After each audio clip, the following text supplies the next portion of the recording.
A drug administered by paramedics is being partially blamed for the death of a Lee County deputy. Willard Truckenmiller passed away in May, just days after his fellow deputies pulled him out of a bar because he was drunk. Today we're seeing his autopsy report for the first time and getting a closer look at the sheriff's office investigation. NBC2's Jacqueline Beavis talked with an expert today on the drug that contributed to his death. Chad, that drug called ketamine. It has a place in ambulances used by medical personnel as an anesthetic in hospitals as well. But it's also known to be a street drug, a dangerous one at that. When paired with alcohol, both of the depressants together reveal a possibly deadly combination. So it has a function as a medicine.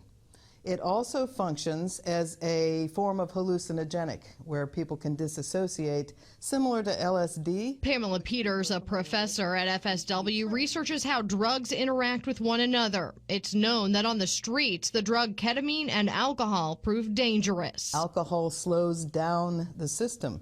So depending on the dose of the ketamine and the alcohol will depend on how much you have slowed down. The sheriff's office report does not indicate that Willard Truckenmiller used ketamine recreationally.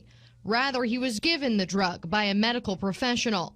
It happened in May outside Shore's Bar and Grill when law enforcement found Truckenmiller intoxicated, belligerent, and unruly while off duty. After the ambulance arrived, all witnesses noted Truckenmiller was given an anesthetic. One deputy even reported discussion over whether ketamine was a safe option. After the dose and inside the ambulance, Truckenmiller went into cardiac arrest. In the medical examiner's report, a doctor notes specifically that the administration of ketamine combined with alcohol creates a deadly combination.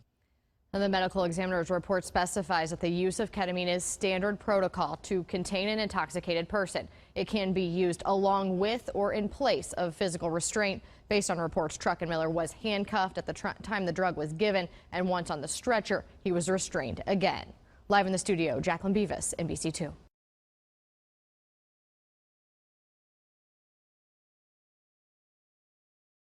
Florida cop dies while in custody. Tragedy or karma? It's always sad when someone dies in police custody. Names like Sandra Bland and Freddie Gray come to mind when thinking of the senseless loss of life at the hands of police. No matter how violent or suspicious the deaths are, police generally claim excited delirium, or some other made-up medical mumbo-jumbo, which is usually backed up by a medical examiner's report designed to help clear the officers involved in the death. Regardless of the actual truth, officers seem to make it out of the situation unscathed while ruining the reputation of the deceased by bringing up their past criminal actions, whether they resulted in convictions or not. Now that a Florida deputy has died in police custody, how will they spin this one? Will they say he was a bad person, or that he died of excited delirium? I have read comments on various articles calling his death a simple tragedy. Some have even called it karma. Image taken from the deputy's Facebook page. The story of Deputy Willard Truckenmiller started and ended on May 3rd of this year. The Lee County deputy was obnoxiously drunk at a local bar. In fact, the owners of the bar locked the place down and called police after the deputy refused to leave. The owner didn't call 911, but instead called a non-emergency number. He stated that he didn't want the officer to get into trouble. Notice the ironic picture to the left. It was taken from Deputy Truckenmiller's Facebook page. Truckenmiller was taken into custody after he continued to be disorderly.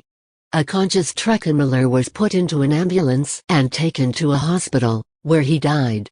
I can only speculate that the deputies thought he was having some medical event, said Scott Maori, an attorney for the bar. I think everybody would like to know what happened, whether it was a heart attack or what sort of medical event it was.